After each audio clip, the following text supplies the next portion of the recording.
Nos encontramos en un nuevo programa del Club de los Poetas Muertos y hoy contamos con una maravillosa persona y una excelente profesional que nos va a hablar de la reeducación auditiva. Para mí es todo un placer contar con Luciana Karina Llanot en el Club de los Poetas Muertos. Por cierto, te felicito por la gran labor que realiza, Luciana. Un placer que Muchas esté, gracias. que esté en nuestro programa. Muchas gracias, Antonio. Un placer para Bien, mí también. igualmente, eh, tenemos que decir de Luciana que fue una audióloga de Buenos Aires, Argentina, egresada de la Universidad del Museo Social Argentino, la ONSA, formada en el área de la terapéutica audiológica en niños y en adultos. Es profesora en la Universidad Católica de La Plata, Facultad de Ciencias de la Salud, licenciada en Fonoaudiología, en la cátedra Audiología 3, Terapéutica Audiológica y docente en el ciclo de compensación curricular, Educación a Distancia, Audiología 2, profesora en INSEC, Instituto Sudamericana para la Enseñanza de la Comunicación, Cátedra Foniatría 2 y Foniatría 3, profesional técnico en Programa Nacional de Detección Temprana y Atención de la Hipoacusia, Dirección de Salud Perinatal y Niñez en el Ministerio de Salud de la Nación. Creadora del cuadernillo práctico de estimulación auditiva y de materiales de rehabilitación auditiva para niños. Realiza capacitaciones en el ámbito de la salud y de la educación. Luciana, un gran camino recorrido. Sí, así es, ya muchos años, 30 años ya desde que me recibí, la verdad que hermoso camino, a veces un poquito más difícil, a veces más sencillo, pero bueno, uno va cosechando, ¿no? Todo aquello que fue cultivando también y la verdad que hermoso, hermoso camino. Esta profesión es muy linda. Hoy vamos a hablar de reeducación auditiva, pero antes de entrar en dicha entrevista, me gustaría preguntarte qué fue lo que te llevó a querer ser fonoaudiólogo. Bueno, sí. En realidad, cuando hace poco también me preguntaron en otra entrevista lo mismo y en realidad cuando terminé la escuela no sabía que, o sea, tenía varias cosas, ¿no? Pensaba en varias cuestiones, medicina, docente, psicopedagoga, y me gustaba mucho cantar. Y estaba en un coro, bueno, participaba activamente en un coro. Entonces me enteré, y en esa época estaba lo que era la guía del estudiante, donde estaban todas las carreras. Y bueno, y me enteré que estaba esta carrera y empecé a investigar, a indagar. Y bueno, la verdad que, bueno, dije, bueno, vamos por acá. Y empecé y me encantó. Y la verdad que es una carrera que volvería a elegir, digamos, una profesión, creo que también porque uno lo hace con vocación, con lo cual eso también, ¿no? Hace que uno se apasione un poco más. Efectivamente. Este, sí, así que bueno, un poco fue ese el camino que hice. ¿Y nos podrías contar alguna anécdota que te haya ocurrido como fonoaudióloga a lo largo de todos los años que llevas ejerciendo? ¿Alguna que a Uy, ti te haya marcado especialmente? mira, ahora en este momento no se me ocurre, pero sí decirte eh, primero lo que aprendí, digamos, yo, ¿no? Como persona. Digamos, uno en el lugar que está es en realidad donde uno se brinda al otro, ¿no? Está esta cuestión del dar, pero también el gran aprendizaje personal, ¿no? Y esto de estar todo el tiempo con gente, lo cual hace que con niños, con adultos y con la discapacidad, personalmente que yo trabajo con discapacidad, eh, creo que para mí es de mucho, de mucha riqueza, ¿no? A nivel personal. Claro, Eh, yo me quedo con eso, digamos. Ahora por ahí no me acuerdo así alguna sí, sí, sí. anécdota que debo tener un montón, porque después de tantos años, imagínate que hay un montón. Sí. Eh, Pero pero todos los valores que te ha traído, sí, a mí personalmente. Sí, claro, y también el por qué, ¿no? Uno elige esto, digamos, con los años, porque uno hace una elección, no sabes por qué, pero la haces, digamos, porque te gusta, por lo que sea. claro, Y después también poder ver uno en su camino personal, digamos, por qué hace esta elección, ¿no? Ya sea con lo que vas trabajando con los pacientes, ya sea en tu propia terapia, en tu propio trabajo personal, donde vas descubriendo también, ¿no? El por qué.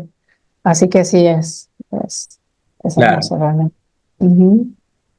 ¿Cómo podríamos definir la rehabilitación auditiva? Eh, La rehabilitación auditiva podríamos pensarlo como un proceso, ¿no? Como una metodología, como una forma de trabajar donde, digamos, es parte de un camino previo, ¿no? Quien llega a un tratamiento de rehabilitación auditiva es una persona que tiene una hipoacusia, una pérdida auditiva, ¿sí? O una sordera. Eh, y bueno, justamente después de haber pasado por una detección, por un diagnóstico, llegamos a un tratamiento. En el tratamiento hay como dos instancias, ¿no? Una que es la del equipamiento y la otra la de la rehabilitación auditiva propiamente dicha, ¿sí? Que tiene que ver con esta posibilidad de trabajar con un abordaje auditivo. ¿Sí? Y puede ser tanto para niños como para adultos también. Digamos, esta posibilidad de pensar en la rehabilitación en el curso de vida, ¿no? Desde el niño hasta el adulto y el adulto mayor, ¿sí? Esto es lo interesante y lo bueno también que tiene, ¿no? No poner solamente el énfasis en los niños y en los niños pequeños, que generalmente es lo que suele pasar, ¿no? Se trabaja o se sabe más del trabajo con niños, pero sin embargo hay mucho para trabajar también con los adultos y es muy necesario y digamos, el trabajo y lo que se consigue posteriormente es muy importante. ¿Mm? claro. ¿Y cómo es el proceso de rehabilitación auditiva? ¿En qué consiste? Bueno, el proceso es, bueno, justamente, ¿no? Este camino que decíamos, la detección, el diagnóstico, el equipamiento, el trabajo. Y hay un camino que se empieza a hacer, digamos, este andar que se empieza a tener con el paciente, que tiene como dos partes, ¿no? Por un lado, se trabaja en lo que es la percepción auditiva, ¿sí? En actividades de percepción auditiva, en habilidades, en diferentes aspectos.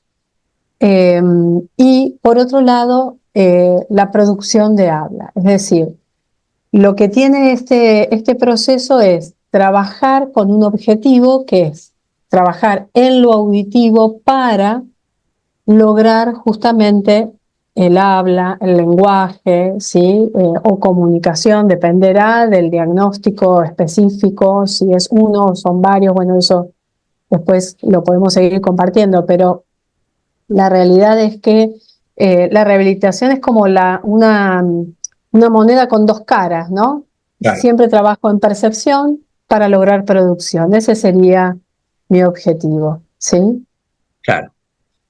¿Qué rol juega la familia en este proceso? Bueno, la familia es importantísima, ¿no?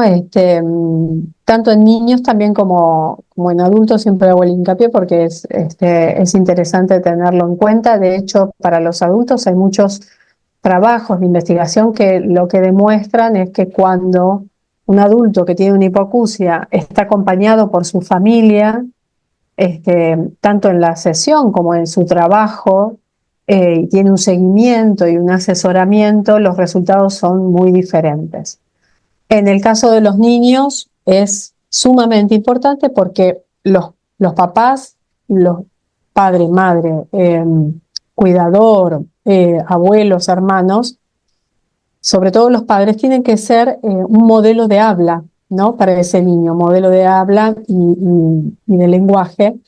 Por lo tanto, es sumamente importante enseñarles a los papás, ¿sí? Estrategias que van a facilitar la posibilidad de percepción auditiva y de escucha. Entonces, cómo esos padres después vehiculizan, cómo esos padres llevan eso aprendido en la sesión a la vida diaria, ¿no? Pensemos que los niños pequeños, el aprendizaje, la adquisición del lenguaje se da en su casa, en el hogar, ¿sí? Con la familia. Entonces, ese acompañamiento, ese coacheo de alguna manera, ese guiar a los padres es sumamente importante, digamos, es un rol fundamental.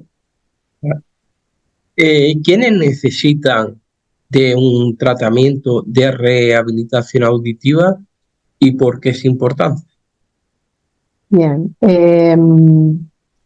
Bueno, todas aquellas personas que fueron diagnosticadas y que fueron equipadas, ¿sí? Que tienen una pérdida auditiva, eh, requieren de un tratamiento. Digamos, en general, aquel que tiene un equipamiento va a requerir de un tratamiento, ¿no? De una rehabilitación.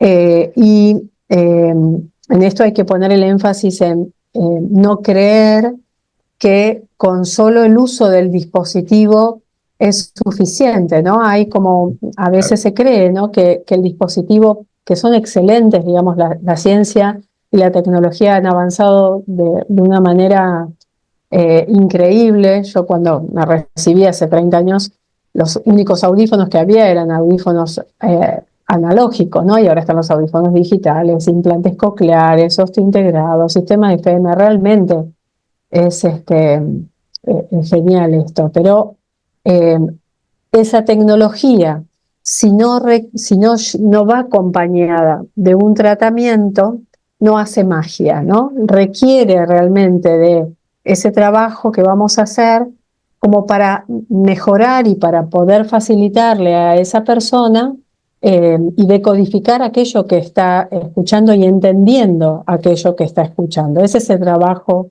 que vamos a hacer en la rehabilitación. ¿Mm? claro.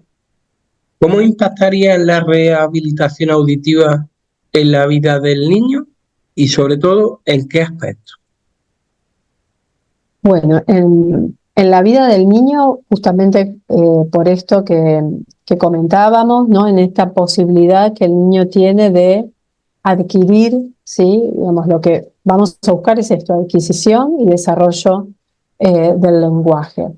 Pero hay distintas áreas a tener en cuenta, digamos, todos estamos cruzados por el lenguaje, ¿no?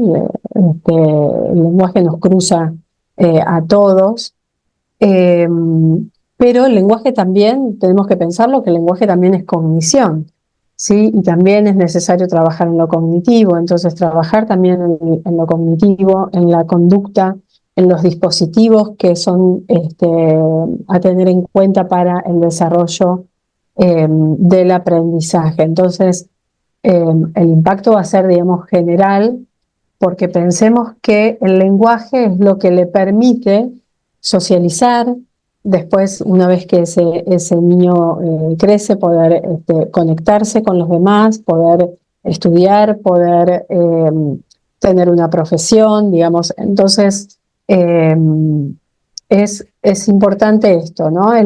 No solo pensar en el lenguaje, sino en todas las áreas también, sí, a tener en cuenta. Y desde la rehabilitación se abarcan todas estas áreas. ¿Qué sucede con aquel niño que tiene pérdida auditiva durante la etapa escolar? Bueno, ese es un tema también Claro, porque es un déficit que tiene con respecto al resto de los niños. exacto, ¿sí? Y lo que no hay que acostumbrarse es a que ese niño pierda información, Claro. ¿no? Porque se da como por sentado que pierde información y bueno. Eh, la realidad es que hay que tener en cuenta el esfuerzo que un niño hace, ¿sí? En el aula, ¿no? En general, el ambiente escolar es bastante ruidoso, ¿no? Pensemos adentro del aula, ¿sí? Lo que se genera, todos los niños, lo que se genera de afuera, que puede venir de la calle, lo que se genera que pueda venir del patio del colegio. Entonces, los niveles en decibeles son muy altos dentro del aula y la palabra, eso es lo que pasa, la palabra empieza a competir con todo ese ruido. Por lo tanto, la inteligibilidad se va a ver dificultada. Y es necesario trabajar en esa relación señal-ruido, ¿sí? Entonces, es muy importante que esos niños utilicen el dispositivo todo el tiempo, ¿sí? Dentro del aula, y que el docente esté capacitado también y que tenga estrategias para poder trabajar, ¿sí? Con estos niños dentro del aula. Y ahí también veo un punto importante de conexión que tiene que haber, ¿no? Entre el fonoaudiólogo, ¿no? En este caso, y el docente para poder articular, ¿no? Educación y salud, porque si no parecería como que siempre son espacios que quedan como muy separados. Y sin embargo, tienen que estar conectados. El niño eh, pasa muchas horas en la escuela y ese esfuerzo sostenido en el tiempo genera fatiga, ¿sí? Entonces ese niño seguramente o empecemos a ver un niño más cansado, que empiece a bajar la performance.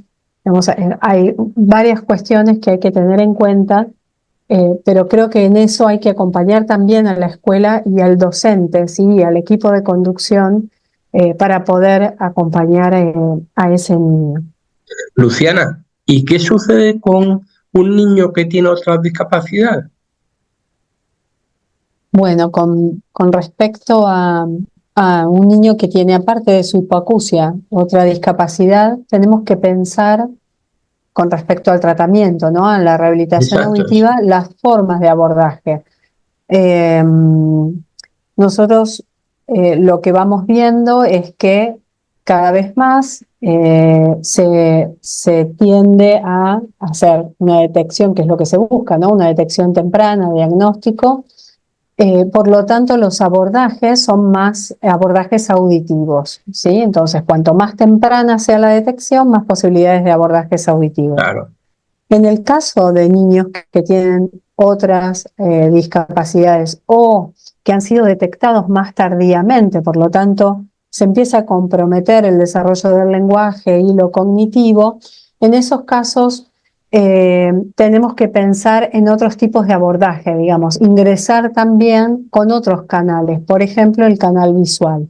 Entonces, no va a ser suficiente con un abordaje de tipo auditivo o solo auditivo, sino que también tenemos que pensar en abordajes más visuales, ya sea ingresar también con lectura labial o niños que tengan algún sistema alternativo también de comunicación. Digamos, empezar con otro tipo de estrategias y abordajes para facilitarles, ¿sí? quizás no el desarrollo del lenguaje, sino trabajar más allá y trabajar con la comunicación. ¿Mm? Claro. ¿Y qué diferencia habría entre un tratamiento de niños y uno de adultos? ¿Hay mucha diferencia? En realidad los objetivos, ¿no?, son diferentes. El objetivo que vamos a tener con un niño es adquisición y desarrollo del lenguaje, ¿no? En el adulto sigue siendo este mismo proceso de, que decíamos, ¿no?, las dos caras de la misma moneda, percepción y producción, pero en el adulto lo que empieza a fallar es la inteligibilidad, ¿no? El adulto cuando llega te dice, yo escucho pero no entiendo. No entiendo. ¿No? Ahí está la dificultad. Entonces nosotros vamos a tener que trabajar en esas pistas acústicas en el adulto para facilitarle justamente la buena percepción de los diferentes fonemas y que él pueda tener una mejor comprensión auditiva. ¿Mm? Claro. Y luego existe un aspecto cognitivo, y, pero ese aspecto cognitivo, mm, ¿cómo, cómo interviene con respecto a la audición en el adulto? Bueno, en el adulto tiene, digamos, un impacto en cuanto a la demora que podemos tener en la detección. Digamos, cuanto más se demora la detección de la pérdida auditiva de un adulto, más posibilidades de que se empiece a comprometer lo cognitivo, ¿sí? Entonces, esto que uno generalmente dice detección temprana y asocia con niños, la detección temprana también tiene que ser en el adulto. Acá en Argentina tenemos programa nacional para niños, pero no hay, por ejemplo, un programa para detección temprana de la pérdida auditiva en el adulto. Claro, porque Eh, los niños tienen una plasticidad, lógicamente, exacto. que evidentemente no tienen los adultos. Exacto. Entonces, más nos demoramos, digamos, más compromiso vamos a tener seguramente de lo cognitivo. Claro. ¿Y por qué es importante cuidar la salud auditiva? ¿Qué es la contaminación auditiva concretamente? Bueno, poder cuidar la salud auditiva tiene que ver con esto que nombrábamos al principio, ¿no? De tener en cuenta la salud auditiva en el curso de vida, digamos. Pensar eh, ¿sí?, en el cuidado desde que el niño nace hasta el adulto o el adulto mayor, ¿no? Todo el transcurso de vida. Ahora, sobre todo los jóvenes, lo que vemos es que cada vez están más naturalizando de alguna manera el ruido y el Sí. ambiente en general cada vez es más ruidoso. Y la prevención en cuanto a ruido y la prevención visual también, digamos, son dos prevenciones que quizás son las que menos se trabajan, por lo menos acá, ¿no? Vos sabés que todo Sí, lo que es sí, sí. prevención requiere de investigación y por lo tanto también requiere de algo económico. Digamos, el objetivo de la investigación tiene que ver con la prevención que luego vamos a poder hacer. Y la Eh, contaminación, sí, perdón. sí, Y la sí, sí. contaminación auditiva, eso, es muy alta, está muy naturalizado y el impacto que vemos, por ejemplo, en los jóvenes es este tema de que empiezan con una pérdida auditiva, ¿sí?, con alguna frecuencia, y el tinnitus o el acúfeno que empieza a aparecer ya en edades tempranas o en jóvenes. ¿Mm? ¿Nos, nos podrías dar o nos podrías decir eh, cómo podemos de alguna manera, algunos consejos para cuidar la salud auditiva, para Sí, que claro. tengamos en cuenta a la hora de cuidar la salud auditiva? Sí, sí. Bueno, uno que creo que es el más importante es que se generalizó mucho desde la pandemia, sobre todo el uso de dispositivos, ¿no? De esto de auriculares, la escucha que se hace a través de los dispositivos. Entonces, en eso lo que tenemos que cuidar es, por un lado, el tiempo, digamos, tener en cuenta dos variables. El tiempo que estamos, ¿sí?, escuchando, ¿sí? Con los auriculares, con los dispositivos y la intensidad a la que lo usamos, ¿sí? Entonces, en general, los celulares nos preguntan, ¿no? Los dispositivos nos preguntan, bueno, Claro. ¿quiere subir el volumen, no? Cierto, Entonces, cierto, sí. ahí nosotros tenemos que decir que no. No hay que elevar ese volumen, la idea que es del máximo, poder escucharlo a la mitad, ese sería, sí, el ideal. Pero más tiempo estamos expuestos, sí, peor es y más intensidad también. Ese creo que es fundamental. Claro. ¿Y qué profesionales pueden trabajar la rehabilitación auditiva? ¿Cuáles son los Eh, profesionales indicados para para poder trabajar. trabajar? Específicamente, y digamos que hace a la expertise es el fonoaudiólogo, ¿no? Que trabaja en la rehabilitación auditiva, que tiene que estar formado en audiología, en lenguaje, en acústica del habla, ¿no? Que tiene que ver en cómo se interpreta aquello que esa persona está escuchando, digamos, cuánto uso hace de lo que está escuchando, la función específicamente, ¿sí? Entonces hay como, digamos, un abanico de temas que son importantes en los cuales tenemos que estar formados los fonoaudiólogos. También están los profesores de sordos, ¿no? Acá en Argentina están los profesores de sordos también que trabajan, ¿sí? Y que tienen que ver más con un trabajo más en la escuela, ¿sí? Tanto en la escuela especial como también pueden estar en una escuela común como acompañantes, digamos. Pero la realidad es que la especificidad la tiene el fonoaudiólogo. ¿Y cómo se asocia la neuroplasticidad con la rehabilitación auditiva? Bueno, la neuroplasticidad siempre se asocia con la rehabilitación, ¿no? Tiene que ver con lo que el cerebro trabaja, ¿sí? Internamente y por otro lado lo que viene de afuera, todo el estímulo, todo lo externo, ¿sí? Que le va a llegar tanto al niño como al adulto. En el caso de los niños tiene que ver sobre todo con los periodos críticos, ¿no? Que hablábamos también hace un ratito del tema de neuroplasticidad.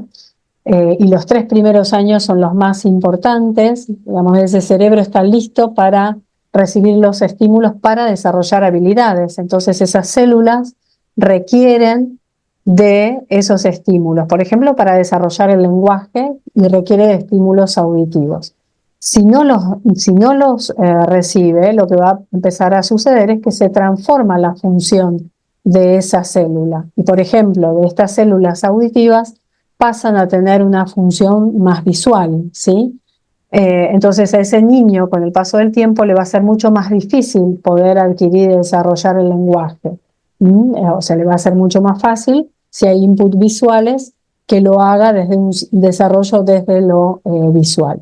Y en el adulto también, si bien la neuroplasticidad es menor, ¿sí? Digamos, los porcentajes son mucho menores, pero requiere también de esta neuroplasticidad, ¿sí? Para poder trabajar, ¿sí? En esta escucha y en esta interpretación. Pues me gustaría preguntarte para terminar la entrevista, Luciana, que ¿cuáles serán o cuáles son los próximos objetivos que tienes previstos de cara al futuro? Bueno, en cuanto a lo laboral, me decís en Sí, cuanto a sí, mi sí, trabajo, sí. en cuanto al nivel Sí. profesional. A nivel profesional, bueno, la idea es continuar. Yo estoy trabajando en clínica, en mi consultorio y me encanta todo lo que es enseñar, así que este, estoy siempre muy abocada, ¿no? Al tema de dar capacitaciones.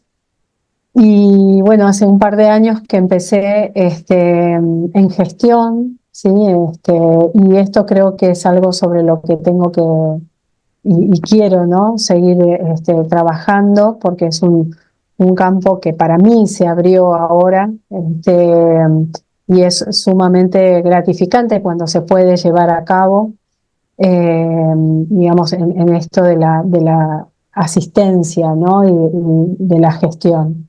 Eh, y, y viendo cuál es la realidad, en este caso de nuestro país y todas las necesidades que hay en los distintos niveles, tanto en lo que tiene que ver con detección y diagnóstico como en rehabilitación.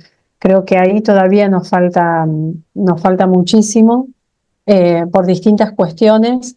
Eh, Se ha crecido mucho en la detección, pero falta todavía, sobre todo que se capacite gente, ¿sí? Profesionales para poder trabajar con los pacientes. Bueno, para mí eso es un desafío realmente. Sí, pero que es muy importante que, como tú bien dices, la gente se capacite bueno, también que existan cada vez mayor, un mayor número de profesionales Ujú, que trabajen los diagnósticos y todas aquellas partes del oído que puedan estar pueda haber diferentes problemas. ujú. Y bueno, pues eh, quiero darte las gracias, Luciana, por haber participado en el Club de los Poetas Muertos y bueno, y el hecho de poder haberte entrevistado, toda la información tan importante y tan necesaria que hay que tener en cuenta, puesto que el oído hay que tener muy en cuenta todas las necesidades que exige para que no existan problemas en el mismo. Y hay que cuidarlo, evidentemente. Sí, sí, sí. Bueno, te agradezco mucho a vos la posibilidad de este espacio, de este intercambio, ¿no? De aprendizaje y por supuesto, sí, poner énfasis en esto, ¿no? En lo que es la prevención, ¿sí? En la salud auditiva y todo lo que se pueda saber al respecto, me parece que para la comunidad siempre es muy importante. Muchas gracias. Pues muchísimas gracias.